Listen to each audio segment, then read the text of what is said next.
אז רביב צולר, נשיא ומנכ"ל ICL, ובחרנו לפתוח איתך גם כי לראשונה אנחנו פותחים את כנס מעלה, אני חושב, בנושא האקלים, וגם כי ICL עשתה כמה מהלכים מאוד משמעותיים השנה בנושא של האקלים, ובכלל הייתי אומר, בכל שינוי, מה שנראה לנו גם כהסתכלות רחבה יותר על מהו המודל העסקי. אז מה היה לנו ב-2021?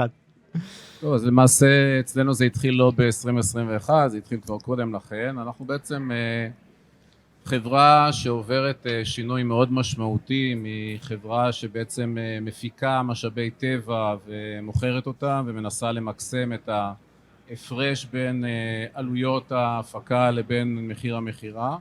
אנחנו בעצם בטרנספורמציה להיות חברה שמפיקה מינרלים ועושה בהם את השימוש הטוב ביותר כדי לפתור את אתגרי הקיימות של העולם.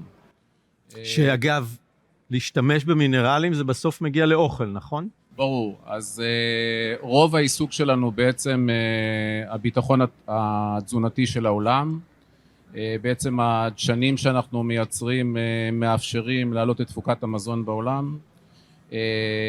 חלק מהמוצרים שאנחנו מייצרים מסייעים להאריך חיי מדף, להשתמש בחלקים מתנובת המזון שאחרת היו הולכים לאיבוד, למנוע את הצורך בתהליכי עיבוד מיוחדים, וגם אנחנו כמובן עוסקים בתחומים נוספים שקשורים לעולמות התעשייה והרפואה, ואנחנו בעיקר מתעסקים בנושאים שקשורים לביטחון של בני אנוש, בעיקר בתחום של מעכבי בעירה, כלומר בכל המכשירי חשמל, בציודים, במסכים שאנחנו רואים כאן, בטלפונים האישיים של הרבה דברים נעלמים שאנחנו לא בהכרח מרגישים אותם, אבל הם מאוד משמעותיים לנו. שומרים על בני אדם, לוודא שהמכשירים שלנו לא יישרפו, לא ידלקו, לא יקרו דברים. והשקתם השנה גם חנכתם מפעל של בשר ללא בשר, מיטלס מיט מה שנקרא, נכון? אנחנו חנכנו כמה מפעלים מאוד מעניינים השנה, אחד מהם זה באמת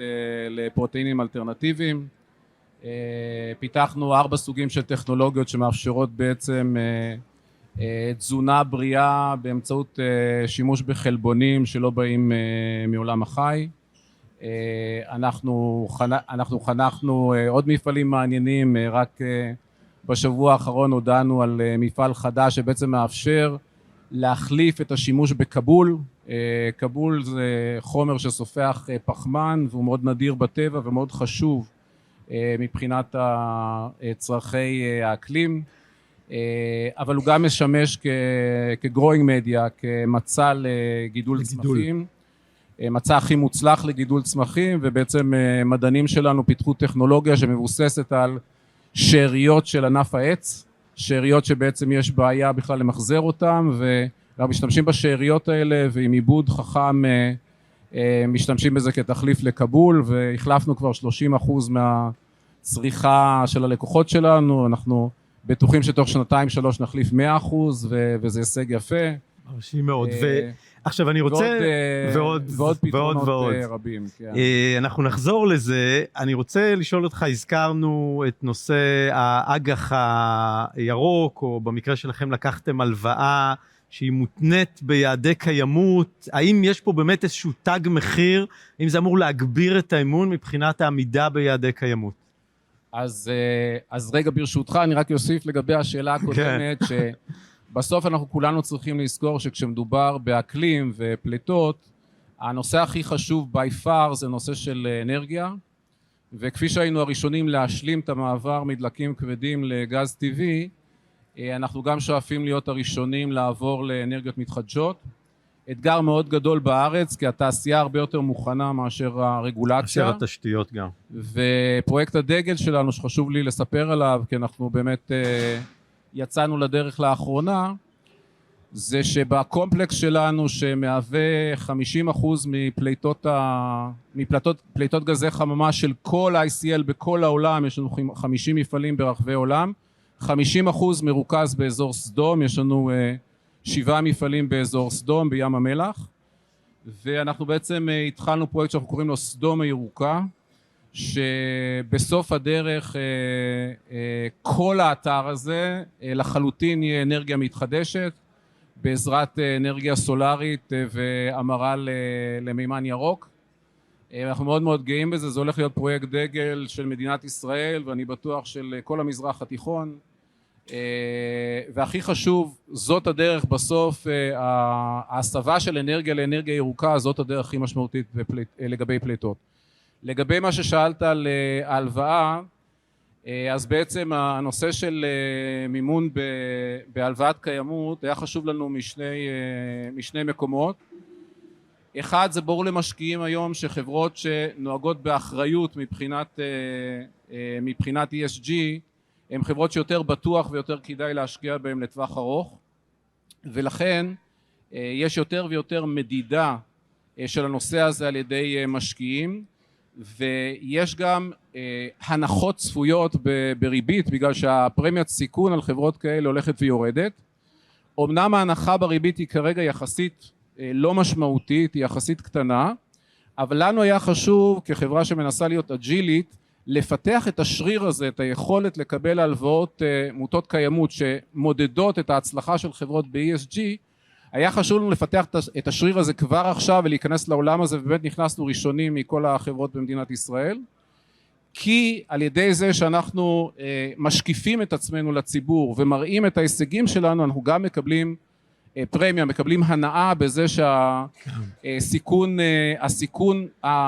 האמיתי של החברה והסיכון הנתפס יורדים בצורה משמעותית. ולכאורה יש מי שיסתכל על זה מהצד ויגיד יש פה פרדוקס, ICL מקבלת הלוואה לקיימות, לכאורה היינו רוצים, כביכול יש הרי מי שיטען ש-ICL היא חברה שמבחינת ההשפעה שלה על הסביבה היא חברה לא מקיימת. ברור, אז זה הפרדוקס של כל נושא הקיימות. כן. ומסתבר, זה לא כל כך נעים, אבל מסתבר שאם רוצים לשפר את מדדי הקיימות, אז צריך ללכת למקומות שבהם יש מקום לשיפור. ולצערי ולשמחתי ב-ICL יש מקום לשיפור, ואנחנו בנויים לעשות שיפור מאוד מאוד גדול, ואנחנו רוצים להימדד על זה, ואנחנו רוצים שיראו את העשייה שלנו. ועניין נוסף כאן זה שאני מאמין כתפיסה ניהולית, שאתה מצליח, שאתה עושה בסוף את הדבר הנכון, ואתה צריך להיות מוכן להימדד על מה שאתה עושה ולהשקיף את זה, ואני בטוח שהחברה שלי תמיד תצליח יותר כשיהיו לה מדדים חיצוניים שאנשים אובייקטיביים מודדים אותם, וחייבים לעמוד ביעדים כאלה שמישהו אחר בא ומודד ואי אפשר לעשות לעצמנו הנחות. זה כוח ניהולי מאוד חזק. אני זוכר אגב שאמרת לי את זה ממש בפגישה הראשונה שלנו, עוד בתפקידיך הקודמים. כן, אני בגלל זה גם נורא אוהב את דירוג מעלה, כי בסוף דירוג מעלה זה עוד אמצעי שחברות ששואפות כמובן להיות כמה שיותר גבוה בדירוג מעלה, הן מתאמצות יותר והן מוכנות להימדד על הפרמטרים שמדרגים אותם גבוה. זה תמיד טוב לשמוע. אז תגיד, אם מסכמים את כל התהליך הזה, עשייה מאוד מאוד משמעותית, ואיזשהו תהליך שינוי מאוד עמוק, איפה ICL הולכת להיות בעוד 5 שנים, 10 שנים? האם זה גם יפתור להערכתך, ישנה באיזושהי צורה את רמת האמון שהציבור הישראלי רוכש ל-ICL?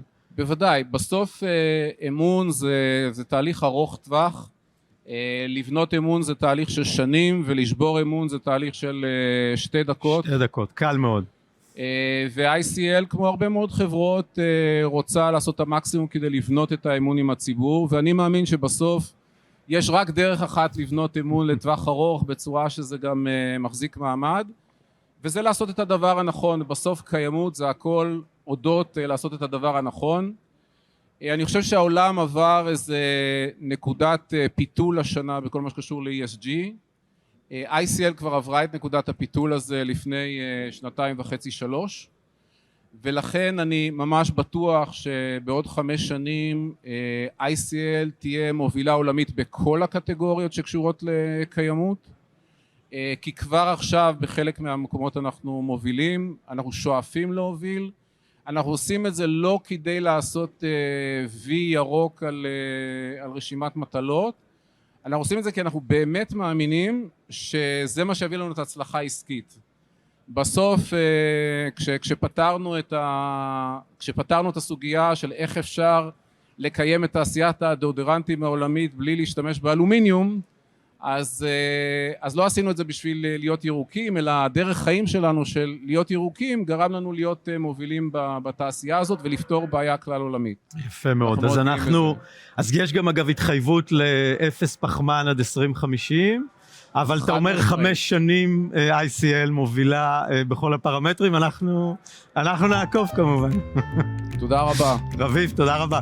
תודה לך.